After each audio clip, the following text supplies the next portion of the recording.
Good morning, everyone. Real world constraint. In the real world, the goal of utility maximization often encounter obstacles that prevent obtaining the highest overall level of utility. In many circumstances, consumers are unable to reach the peak of a total utility curve. कई circumstances ऐसी होती हैं जिसमें जो consumer होता है वो peak पर पहुंचने पर और टोटल उसको यूटिलाइज करने पर असमर्थ पाता है खुद को. In many circumstances consumer are unable to reach the peak of the total utility curve. Under these circumstances consumer face in constant utility maximisation. तो कंज्यूमर जो फेस करता है लगातार constant utilisation maximisation.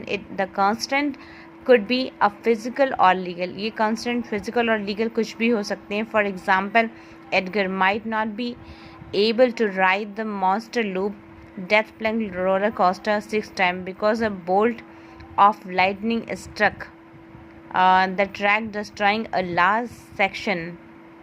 Or perhaps the Shady Valley Amusement Park obtained a court order preventing Edgar for entering the park. Fine. तो ये matter जो है physical और लीगल हो सकते हैं.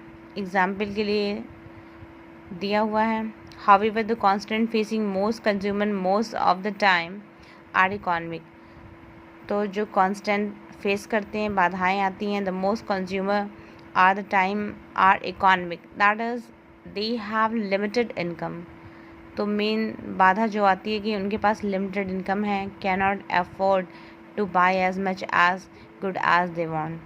तो जो कंज्यूमर हैं उनके पास सबसे प्रमुख बाधा है वो इनकम उनकी लिमिटेड है और वो इतना अफोर्ड नहीं कर सकते हैं. इफ़ एडगर इज़ चार्ज $1 पर राइड के लिए उसे $1 अगर चार्ज किया जाता है, हैज़ ओनली $5 ऑफ कैश और उसके पास सिर्फ $5 हैं, then he is not able to achieve the utility maximisation of 6 ride.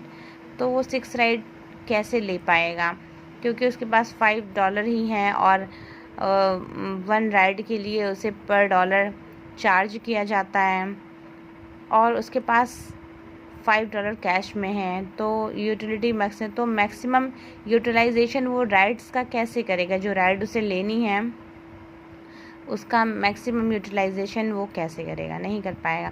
The essence of life.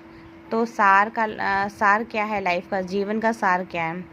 While regular everyday non economist folk seldom use the term utility maximization. It is a powerful motivation force underlying a great deal, if not all, the decisions people make and the action they take.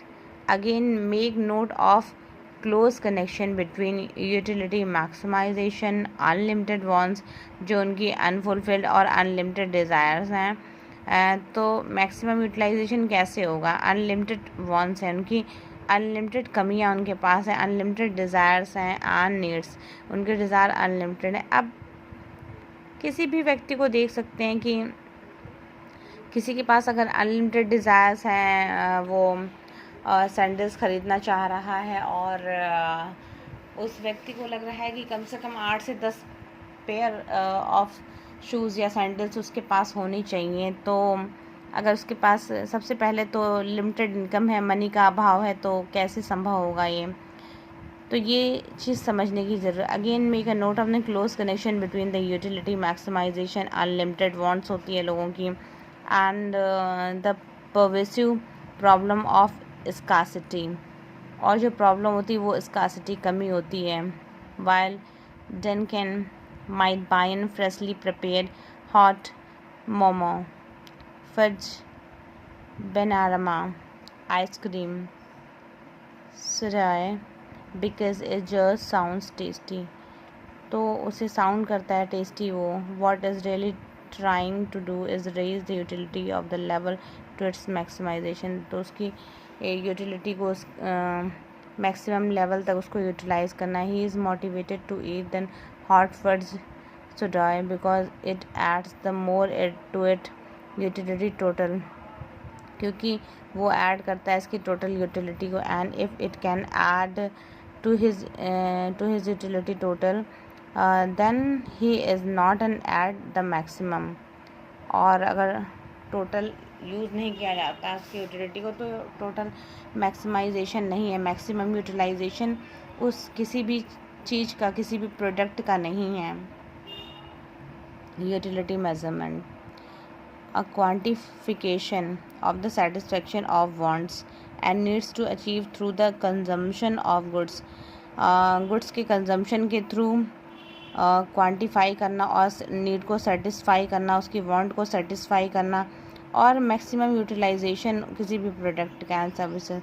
In principle utility measurement can take one of two forms, cardinal which is based on the numeric values पर use based है 1 2 3 etc. to ordinal and which is based on the ranking first second third।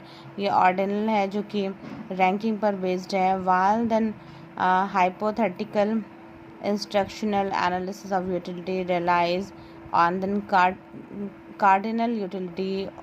ordinal utility is a more realistic way to measure satisfaction। तो ये जो utility है इसका मुख्य कार्य यही है कि सेटिस्फैक्शन को मेजर करना, सेटिस्फैक्शन को मापना, उसका मेजरमेंट करना। तो सबसे पहले किसी भी बिज़नेस में जो मुख्य टैगलाइन होती है कि वो यह होती है कि कस्टमर का सेटिस्फैक्शन। अब प्रोडक्ट को बेचना और मुख्य रूप से उसके प्रॉफिट कमाना ही किसी ऑर्गेनाइजेशन, किसी कंपनी, किसी संस्था का गोल नहीं होता है। अब उसका जो प्रमुख टैगलाइन है वो बन गई है कस्टमर सेटिस्फैक्शन, कि हमारा कस्टमर किस लेवल पर जाकर सेटिस्फाई हो रहा है, तो उसको मेजर कर रहे हैं। उसको एक रियलिस्टिक अप्रोच के द्वारा मेजर कर रहे हैं, एक कार्डिनल अप्रोच है और एक ऑर्डिनल यूटिलिटी अप्रोच है। इन दोनों के द्वारा उस सेटिस्फैक्शन को मेजर किया जा रहा है। तो 2 फैक्ट्स एंड द फिगर्स हैं जिसके थ्रू हम एनालाइज कर रहे हैं कि यूटिलिटी, उस प्रोडक्ट की यूटिलिटी को कार्डिनल यूटिलिटी या ऑर्डिनल यूटिलिटी के बेस पर हम उसे मेजर कर रहे हैं।